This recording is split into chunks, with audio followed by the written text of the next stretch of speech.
So guys, once you're in Windows, you want to click on the Windows Start icon, and then click on the power button, and then you want to hold Shift on your keyboard and then click on Restart.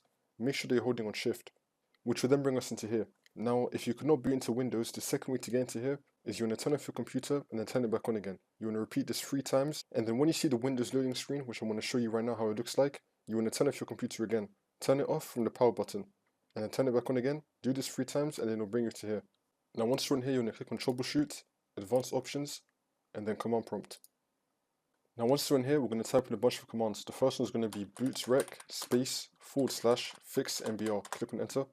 Now we're going to type in bootrec space / fixboot. Click on enter again.